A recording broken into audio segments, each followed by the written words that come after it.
مفتاح صاحب نے reserve seats کا معاملہ اٹھایا. ریزرو سیٹس کے معاملے میں الیکشن کمیشن نے کمال فیصلہ کیا ہے. ایک تو ان کو دینی ہے یا نہیں دینی وہ تو قابل بحث ہے کہ آپ اس پہ رائے دیں گے، لیکن انہوں نے کہا باقی جماعتوں میں ہی بانٹ دیں. سپریم کورٹ کیا اس کے اوپر کردار ادا کرے گی؟ یہ بگ کویسچن ہے. ان کو کرنا پڑے گا. یہ آپ بانٹ نہیں سکتے. میری یہ اس کے الیکشن بارے کمیشن نہیں بانٹ سکتا، میں الیکشن یہ آپ بانٹ نہیں سکتے. یہ سیٹیں خالی رہیں گی. یا خالی رہیں گی یا جی سپریم کورٹ فیصلہ کرے گا. جی سپریم کورٹ اگر فیصلہ کر دے تو وہ رول بن جائے گا، کیونکہ اس میں لاء میں لکھا ہوا کچھ نہیں ہے. جی، لیکن ایک پرنسپل تو وہ یہی نظر آتا ہے کہ جو آپ نے سیٹیں لی ہیں اسی کے تناسب سے آپ کو یہ ملیں گی. تو اس حساب سے تو پھر پی ٹی آئی کو کلیم کرنا چاہیے سپریم کورٹ میں کہ یہ ہماری سیٹس ہیں، ہمیں دی جائے. ان کو مسئلہ یہ آئے گا کہ جو بھی سنی اتحاد کونسلر بنی ہے، پی ٹی آئی تو ہے نہیں، انہوں نے وہ لسٹ نہیں دی ہوئی شاید. اب لسٹ یہ نہیں، فیصلہ ہوگا کیا وہ لسٹ وہ دے سکتے ہیں اب یا نہیں. یہ تو سپریم کورٹ کا فیصلہ یہ رول وہ بنا دے گا، فیصلہ کریں گے کیونکہ رول نہیں ہے اس کے جی اوپر. جی تو جو وہ فیصلہ کورٹ کرے گی وہی رول جی. بن جائے گا. دوسرا، شہباز صاحب چونکہ یہاں نہیں ہے تو ان کو دفاع کرنا میں ضروری سمجھتا ہوں. ایک تو مطلب اگر وہ ہاتھ باندھے ہوئے تھے تو اس کو آپ کو اعتراض نہیں کرنا چاہیے. اگر وہ ہاتھ کھلے رکھتے تو آپ کہتے ہاتھ باندھے کیوں نہیں ہیں. تو اس لیے یہ بات بھی مناسب نہیں ہے. ٹھیک ہے. اور دوسرا، آپ آپ ہاتھ کے گھر باندھ میں کے بیٹھے مہمان تھے، آئے، آپ باہر جا کے ریسیو کرتے ہیں، وہ چلے گئی، ان کی مرضی ہے. اس میں بھی تنقید مناسب نہیں ہے. آپ ہاتھ باندھ کے بیٹھتے تھے میٹنگ میں جب چیئرمین جوائنٹ نہیں، چیف وہ آف ہر ایک کی اسٹاف آئے؟ مرضی. آپ ہاتھ باہر کے بیٹھے کھلا رکھیں. جب اب اس میں ایک سال آپ تنقید ویسے آپ ایک سال جب آپ آرمی چیف آتے تھے تو آپ باہر نکل کے سلوٹ کتنی دفعہ کیا آپ نے؟ نہیں، مجھے سلوٹ کرنا ہی نہیں آتا، بھول گیا ہوں. تو وہ مفتاح صاحب کو بھی نہیں آتا، آپ کو پتہ نہیں. اب تو یہ شہباز پھر صاحب کو ہمارے لیے تو ایک نیوز ہوئی نا یہ، کیونکہ ہم نے کن یوزول دیکھا. میں نے ممنون صاحب کی مثال اس لیے دی کہ ممنون صاحب ایکچولی وانٹیڈ ٹو، ممنون تھے وہ نواز شریف کے کہ جی انہوں نے ان کو صدر بنایا. تو ان کی دلی خواہش تھی کہ وہ نیچے جائیں اور ان کو جا کے تو وہ ریسیو کریں، وارملی گریٹ کریں. نہیں، یہ بات دیکھیں، تو یہ شہباز پروٹوکال، صاحب نے بھی ویسے ہی جو ہے نا وہ ممنون ہونے کا ثبوت دیا. یہ انہوں نے کہا میں پروٹوکال باہر کے جا کے. پتھر میں نہیں لکھا ہوا. یہ آپ کی مرضی ہے. آپ کے مہمان ہیں، باہر چلیں، چلے گئے. آپ کی سابق جماعت ہے، آپ دفاع کرنا چاہتے ہیں نہیں، تو میں آپ کر دفاع لیں. نہیں. دیکھیں، یہ ان کی مرضی ہے. اس کو آپ تنقید کا نشانہ لوگ بنا رہے ہیں، بنا سکتے ہیں، ان کی مرضی ہے. لیکن وہ گئے ہیں، انہوں نے سلوٹ کا جواب سلوٹ سے دے دیا. یہ بھی ٹھیک کوئی ہے. ایسی بات نہیں ہے. آپ کے تعلقات اس کے باوجود شہباز شریف سے اچھے نہیں ہونے، اس دفاع کے باوجود. نہیں، دیکھیں، میں تو آپ چونکہ ہر بات موڑ کے وہیں لے آتے ہیں، ہمیشہ آپ یہ کرتے ہیں، تو میں ضروری سمجھتا ہوں کہ آپ نے جو موجود نہ اس کا کم از کم ان کو دیکھیں. یہ ان کی چوائس ہے. الوی صاحب کا آپ کو ایک بیان سنواتے ہیں. جی. الوی صاحب کی میں نے آئین کی پاسداری کی، میں نے جو مناسب سمجھا وہ کیا. ججمنٹ کے اندر میجورٹی ججمنٹ کو اگر آپ مانتے ہیں تو کورٹ نے آرٹیکل 6 کا کوئی ذکر نہیں کیا. اب اس کے بعد اگر آپ چاہتے ہیں اس کے باوجود کوئی آرٹیکل 6 پر مقدمہ کر لے تو کھلا ہوا ہے معاملہ. پاکستان کو جوڑنے کے لیے سب سے بڑی بات یہ ہے کہ عمران خان صاحب کو رہا ہونا چاہیے. 9 مئی کے اندر جو واقعات ہوئے، میں سمجھتا ہوں کہ انصاف کا تقاضا یہ ہے کہ تحقیقات کر کے جن کو سزا دینی چاہیے، جنہوں نے قانون توڑا ان کے لیے سزا ہونی چاہیے. میں نے پریسیڈنسی کے دوران بھی یہی کہا کہ عمران خان صاحب میرے لیڈر ہیں، میرے لیڈر رہیں گے اور میرے لیڈر ہوں گے. تو آج بھی وہ میرے لیڈر ہیں. میں نے کہا تھا جی اسمبلی سے مت جائیں. میں نے یہ بھی کہا تھا کہ ابھی کے پی کی اسمبلی مت توڑیں. مگر جب 2 کروڑ عوام یہ فیصلہ دے دے تو عارف الوی کی کیا رائے کی اہمیت ہے؟ انہوں نے عمران خان صاحب کے ہر فیصلے کی تائید کی ہے، ہر ملاقات کے اندر کوشش کی ہے. کچھ ملاقاتیں پبلک ہوئی ہیں، کچھ ملاقاتیں پبلک نہیں ہوئی ہوں گی، مگر یہ کہ میں نے اپنی پوری کوشش کر لی، مگر اس کے اندر مجھے کوئی خاطر خواہ کامیابی نہیں ہوئی. مفتاح صاحب 2 چیزیں انہوں نے کہیں. ایک تو آرٹیکل 6 کی طرف وہ اشارہ ہے، جب نو کانفیڈنس ہو رہی تھی تو ایمان نے آرٹیکل 5 لگایا اور انہوں نے اسمبلیاں ڈیزالو کر دیں.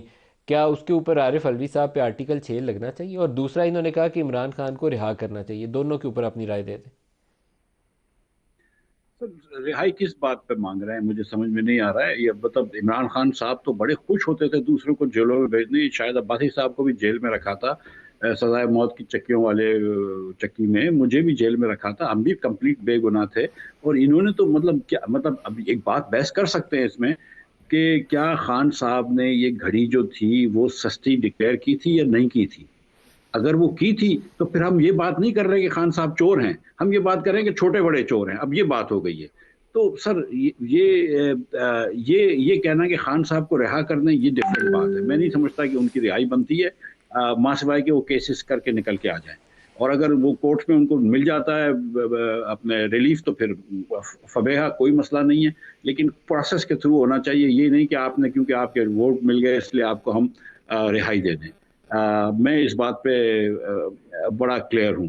جہاں تک عارف الوی صاحب کا تعلق ہے تو دیکھیں، عارف الوی صاحب نے جو خود کہا کہ میں نے کچھ غلطیاں کی ہیں، اور ایک یہ بڑی غلطی تھی اور آپ کو پتا ہے کہ اسد قیصر صاحب جو اسپیکر تھے اس وقت وہ نہیں بیٹھے تھے اس دن، اور وہ چلے گئے تھے، اور قاسم سوری صاحب جو کہ 5 سال تک ایم این اے رہے، الیکشن نہیں جیتے تھے، اور 3 سال سپریم کورٹ میں اسٹے آرڈر رہا ان کا، وہ انہوں نے یہ اسمبلی تحلیل کری اور عمران خان صاحب کے کہنے پہ کی، اور پھر عمران خان صاحب نے یہ پورا انہوں نے پلان کیا ہوا تھا کہ یہ ہم ایک جھوٹی بات کریں گے کہ یہ سازش ہے اور اس لیے ہم اسمبلی تحلیل کریں گے، اور اس سے کوئی قانون کا تعلق نہیں ہے، کمپلیٹلی لا قانونی کی بات کر رہے تھے.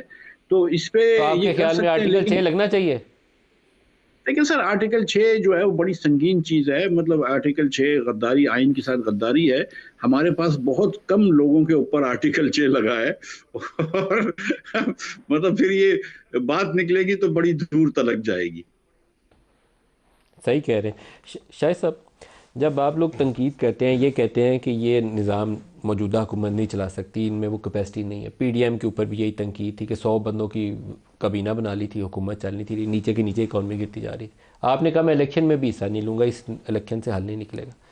آپ کا ارادہ نئی سیاسی جماعت بنانے کا تھا، صحیح؟ نئی سیاسی جماعت آپ بنائیں گے یا نہیں بنائیں گے؟ نہیں تھا یا نہیں تھا، اب ہے. اب ہے جی، کیونکہ میں سمجھتا ہوں کہ یہ تینوں جماعتیں جو ہیں، صرف میرا نہیں ہے، بہت سے دوستوں کا ہے کہ ہمیں ایک نئی سیاسی جماعت کا حصہ بننا چاہیے.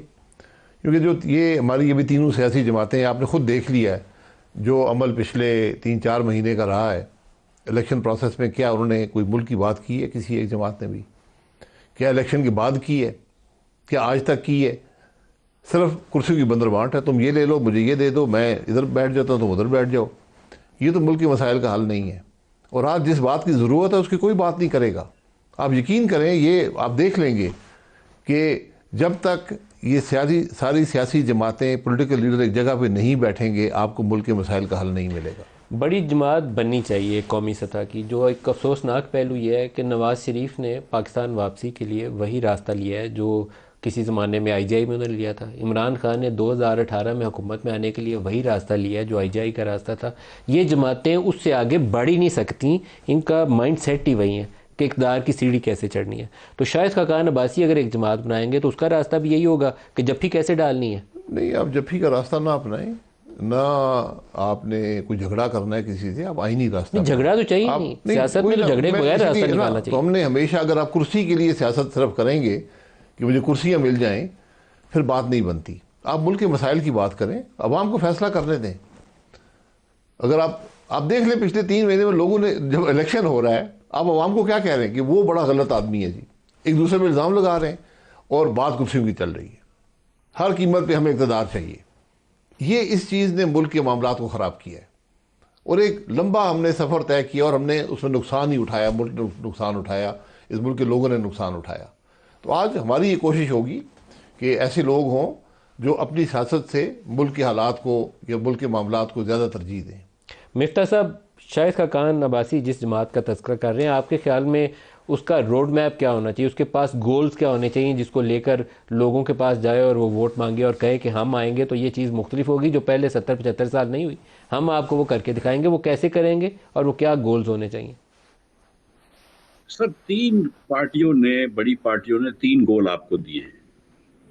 پیپلز پارٹی نے سب سے پہلے آپ کو گول دیا روٹی کپڑا مکان کا.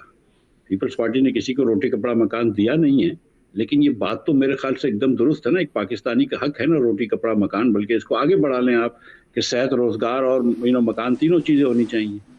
پھر نواز شریف صاحب نے ایک وعدہ کیا کہ ووٹ کو عزت دو.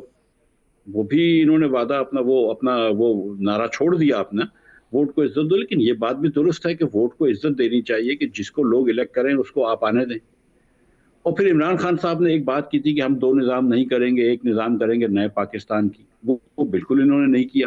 انہوں نے سب لوگوں کو پکڑ کے جیل میں ڈال دیا، اپنے مخالفین کو جو یہ جانتے تھے کہ یہ انوسنٹ ہیں. انہوں نے زلفی بخاری کے اوپر کوئی قدغن نہیں لگائی کرپشن پہ. انہوں نے بیگم صاحبہ کے اوپر کوئی قدغن نہیں لگائی کرپشن پہ. انہوں نے فرح گوگی کو مدر پدر آزادی دی ہوئی تھی کرپشن کرنے کی. یہاں سے پیسے لے رہی ہیں، وہاں سے پیسے لے رہی ہیں. پنجاب میں اس قسم کی کرپشن شاید پرویز الہی کے دور میں بھی نہیں تھی جتنی ٹرانسفر پوسٹنگ پہ انہوں نے پیسے لیے. تو خان صاحب کو کرپشن بری لگتی تھی لیکن اور لوگوں کی. تو اگر وہی پارٹیاں اپنے نعروں پہ قائم رہتی تو آج اس پارٹی کی ضرورت نہیں تھی جو شاہد عباسی جس کی بات کر رہے ہیں. لیکن وہ پارٹیاں اپنے نعروں پہ قائم ہی نہیں رہی. جو کام ان کی باتیں تو ٹھیک تھی لیکن جب جب وقت پڑا آپ نے وہی بات کی کہ وہ IGI والی مثال ہے کہ جب جب وقت پڑا آپ نے وہ اپنے نعرے چھوڑ دیے کہ ووٹ کو عزت دو کا آپ نے ڈیفینیشن ہی چینج کر دی. روٹی کپڑا مکان کے اندر مطلب آپ نے روٹی کپڑا مکان. تو کیا مفتاح اسماعیل شاہد خاقان عباسی کی جماعت میں شامل ہوں گے؟ سر میری جماعت نہیں ہے یہ جماعت. جواب لیں سر میری بات. میرے اس میں 2-3 ریزرویشنز ہیں، تحفظات. ایک تحفظ تو پہلا یہ ہے کہ اگر شاہد بھائی کے بعد ان کا بیٹا عبداللہ بن رہا ہے صدر تو پھر میں اس پارٹی میں نہیں آ رہا ہوں. دوسرا یہ کہ اگر شاہد بھائی زندگی بھر تک، اللہ ان کو لمبی زندگی دے، زندگی بھر تک صدر رہیں گے تو بھی میں اس پارٹی میں نہیں آ رہا ہوں. تو یہ 2 باتیں اگر شاہد بھائی میری مانتے ہیں پھر میں ان کے ساتھ ہوں. اچھا، اس کا جواب ابھی دینا پڑے گا. وراثتی نظام ہوگا، باپ کے بعد بیٹا بیٹی، سن ان لا ول، وراثتی ایک وہ خط بھی آیا. کوئی وراثتی نظام نہیں ہے. مجھے کوئی صدر بننے کا شوق نہیں. صدر مفتاح صاحب بھی بن جائے مجھے کوئی. لیکن اس کا آپ کو کلیئرٹی سے جماعت کا منشور کیا ہوگا؟ جی جماعت یہ اس میں ڈالنا پڑے گا کہ یہ کوئی وراثت والی جماعت نہیں ہوگی، پیورلی ایک میرٹس پہ ہوگی اور لوگوں کو موقع ملے گا کہ اوپر آ سکیں. یہ آپ کو ڈفرینشیٹ کرنا پڑے گا اپنے آپ کو. آپ کے کوئی ہم خیال لوگ ہیں یا مفتاح صاحب تو ابھی یہ ہے کہ نون لیگ انہوں نے بھی چھوڑی ہے، آپ نے بھی چھوڑی ہے، تو 2 بندے ہیں، تو آپ کے ہم خیال مل جائے گا؟ بہت سے لوگ ہیں لوگوں نے ہمیں خود رابطہ کیا ہے، تو انشاءاللہ جماعت جب لانچ ہوگی اس میں آپ کو نظر آئیں گے. مفتاح صاحب ایک بڑا ایشو جو ہے پاکستان میں سیاست کے اندر، آنے کے 2 ہی راستے ہیں، یا آپ کو الیکٹیبلز بڑی تعداد میں مل جائیں، اور بہت بڑا جو ایک امبریلا آپ کو چاہیے، اسٹیبلشمنٹ آپ کو بیک کر رہی ہو، کم از کم آپ کے راستے میں رکاوٹ نہ بن رہی ہو، آپ کے بندے نہ اٹھا رہی ہو، فارم 47 45 نہ بدل رہے ہو، کچھ اس طرح کے کاموں میں آپ کے ساتھ ہاتھ نہ ہو رہا ہو. تو یہ دونوں میں آپ کو سپورٹ چاہیے ہوگی اسٹیبلشمنٹ کی بھی. سر میں آپ کو ایک سچ بات بتاؤں سیریسلی، میں مصطفیٰ نواز کھوکر بھی ہمارے ساتھ ہیں، اور ان سے بڑی میں صبح لمبی بات کر رہا تھا. دیکھیں شاہد بھائی کو پچھلی مرتبہ بھی شہباز صاحب نے کہا کہ وزیر بن جائیں آپ، شاہد بھائی نے منع کر دیا. میں نے بھی ان کو سمجھایا تھا کہ بن جائیں جب میں وزیر تھا. اس کے بعد جب مجھے ہٹایا تو اس کے بعد بھی شہباز صاحب نے مجھے فون کیا، ان کے بیٹے نے فون کیا، اور مجھے ڈفرینٹ وزارتیں آفر کری، میں نے منع کیا. میں آپ کو سچ بتا رہا ہوں کہ زندگی کے اندر جو انسان کو خوشی ملتی ہے وہ کسی وزارت سے نہیں ملتی ہے. اللہ تعالیٰ کی مہربانی، ہم سارے زندہ ہیں، مطلب آپ بھی، میں بھی، مصطفیٰ نواز بھی، شاہد بھائی بھی. اگر وزیر نہیں بنے تو فرق نہیں پڑتا. یہ ہم ممنون حسین کی بات کر رہے تھے تو ممنون صاحب اللہ ان کو جنت نصیب کرے، بڑی اچھی بات کرتے تھے کہ اگر حکومت میں نہیں ہوں گے تو کیا مر جائیں گے. تو ہم سیریسلی، ہماری جو کوشش ہے نا وہ ایک لیگیسی پارٹی بنانی ہے کہ ایک اچھی لیگیسی چھوڑ کے جائیں، کہ قبر پہ یہ نہ لکھا ہو کہ یہ وزیر خزانہ رہ چکا ہو، قبر پہ یہ لکھا ہو کہ یار اس نے کوئی اچھا کام کر رہا ہے. اور اگر ہم اچھا کام کر سکتے ہیں، ہم ایک اچھی پارٹی بنا سکتے ہیں جو کہ ڈیموکریٹک پارٹی ہو خود بھی، اور جو جمہوریت کی بات کرتی ہو، جو اس پاکستان کے اندر جو سوچتی ہو کہ یہاں پہ 40% لوگ خطے غربت کے نیچے رہتے ہیں، کہ یہاں پہ 68% بچے جو ہیں وہ اسٹنٹڈ یا ویسٹڈ ہیں، یہاں پہ 78% 10 سال کا بچہ آپ کا پڑھ نہیں سکتا ہے. کوئی پاپولیشن پلاننگ کی بات کرے گا، کوئی لوکل گورنمنٹ کی بات کرے گا، کوئی بچوں کو تعلیم کی بات کرے گا، کوئی ہماری بہنیں جو آئرن ڈیفیشنسی کی وجہ سے لو برتھ ویٹ کے بچوں کو پیدا کرتی ہیں اس کی بات کرے گا. اگر کوئی یہ والی باتیں کرے گا تو ہم ان کے ساتھ ہیں، وہ ہمارے ساتھ ہیں.